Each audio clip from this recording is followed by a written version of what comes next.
the insane engineering of Spitfire. Before we begin, please show your support by liking this video and subscribing to my channel so you don't miss any future updates. Spitfire, also called Supermarine Spitfire, the most widely produced and strategically important British single-seat fighter of World War II. The Spitfire, renowned for winning victory laurels in the Battle of Britain, 1940–41, along with the Hawker Hurricane, served in every theatre of the war and was produced in more variants than any other British aircraft. The Spitfire was designed by Reginald Mitchell of Supermarine Limited, in response to a 1934 Air Ministry specification calling for a high-performance fighter with an armament of 8 wing-mounted 0.303-inch, 7.7 mm machine guns. The airplane was a direct descendant of a series of float planes designed by Mitchell to compete for the coveted Schneider Trophy in the 1920s. One of these racers, the S.6, set a world speed record of 357 miles, 574 kilometers per hour in 1929. Designed around a 1,000 horsepower, 12-cylinder, liquid-cooled Rolls-Royce PV-12 engine, later dubbed the Merlin, the Spitfire first flew in March 1935. It had superb performance and flight characteristics, and deliveries to operational Royal Air Force RAF squadrons commenced in the summer of 1938. A more radical design than the Hurricane, the Spitfire had a stressed skin aluminum structure and a graceful elliptical wing with a thin airfoil. That, in combination with the Merlin's efficient two-stage supercharger, gave it exceptional performance at high altitudes. The version of the Spitfire that fought in the Battle of Britain was powered by a Merlin engine of 1,030 horsepower. The plane had a wingspan of 36 feet 10 inches, 11.2 meters, was 29 feet 11 inches, 9.1 meters, long, and reached a maximum speed of 360 miles, 580 kilometers per hour and a ceiling of 34,000 feet, 10,400 meters. Faster than its formidable German opponent the Bf 109 at altitudes above 15,000 feet, 4,600 meters, and just as maneuverable. Spitfires were sent by preference to engage German fighters while the slower Hurricanes went for the bombers.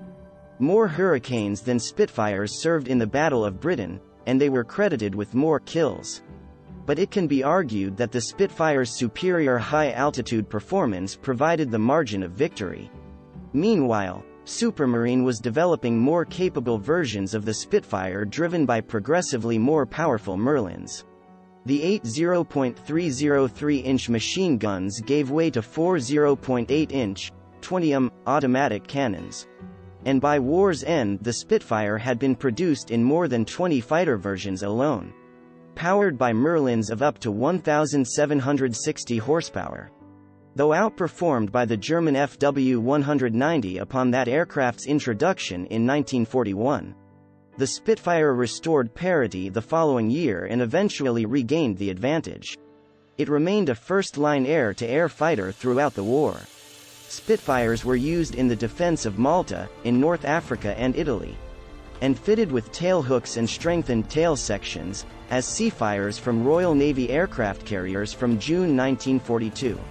Spitfires helped to provide air superiority over the Sicily, Italy, and Normandy beachheads and served in the Far East from the spring of 1943.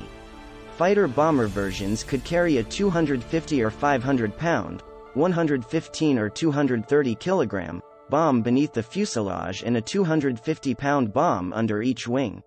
One of the Spitfire's most important contributions to Allied victory was as a photo reconnaissance aircraft from early 1941. Superior high-altitude performance rendered it all but immune from interception.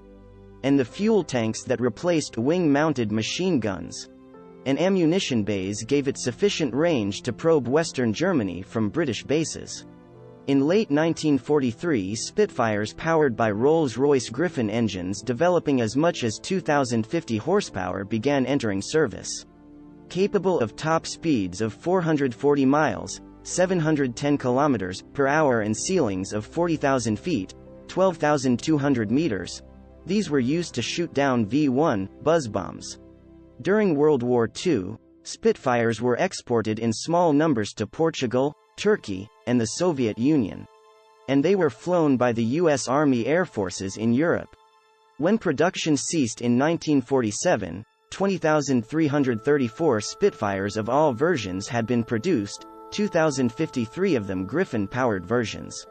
Fighter versions of the Spitfire were dropped from RAF service during the early 1950s.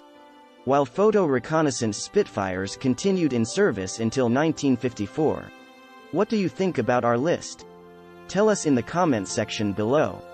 And if you have any questions or suggestions, then feel free to mention them in the comment section and we will surely respond to your request. If you liked this video, don't forget to press the like button and subscribe to our channel. Thank you so much for watching and I will see you in the next video.